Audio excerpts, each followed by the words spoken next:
রাষ্ট্রের শাসক হয়ে দেশের নাগরিক বিশেষ করে তরুণ ছাত্র জনতার রক্তে পা ভিজিয়েছিলেন, তার বিচারের মাধ্যমে তাকে যে দণ্ড দেয়া হয়েছে, আমরা বিশ্বাস করি এই দণ্ড প্রদানের মাধ্যমে ইতিহাসের একটি অধ্যায়ের মীমাংসা হয়েছে এবং এই জাতির ন্যায় বিচারের প্রতি যে তৃষ্ণা, ন্যায় বিচারের জন্য, জাস্টিসের জন্য জাতির যে কোয়েস্ট, সেটি আজকে সম্পন্ন হয়েছে। অপরাধীকে তার প্রাপ্য শাস্তি প্রদান করা হয়েছে। আমরা আশা করব সরকার এবং রাষ্ট্র আদালতের এই রায়কে যথাযথ আইনি প্রক্রিয়া এবং অন্যান্য যত প্রক্রিয়া আছে কূটনৈতিকভাবে সেই প্রক্রিয়া অবলম্বন করে যারা আসামি পলাতক আছেন, দেশের বাইরে আছেন, তাদেরকে বাংলাদেশের মাটিতে নিয়ে এসে আইনের মাধ্যমে তাদের এই শাস্তি কার্যকর করবে। আজকে এই রায়ের মাধ্যমে আমাদের ব্যক্তিগতভাবে প্রসিকিউশনের খুশি বা অখুশির কোনো ব্যাপার নেই।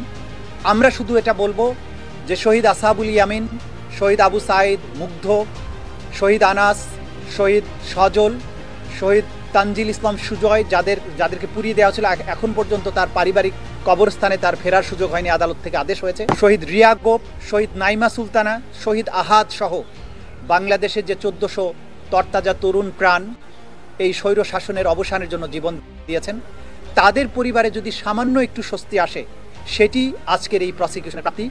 জাতির পক্ষে আমরা একটা বিচারিক প্রক্রিয়াকে সম্পন্ন করার মাধ্যমে এই জাতিকে বিচারহীনতার কলঙ্ক থেকে মুক্ত করার যে ক্ষুদ্র আমাদের প্রয়াস, সেটা যদি সফল হয় সেখানেই আমাদের সাফল্য। আমরা মনে করি এই রায়টি কোনো ধরনের কোনো অতীতের প্রতিশোধ নয়, এটি হচ্ছে জাতির প্রতিজ্ঞা ন্যায় বিচার প্রতিষ্ঠার জন্য। এটা হচ্ছে জাতির কোয়েস্ট ফর জাস্টিস। এই রায় প্রমাণ করেছে অপরাধী যত বড় হোক, যত ক্ষমতাশালী হোক, সে আইনের ঊর্ধ্বে নয়।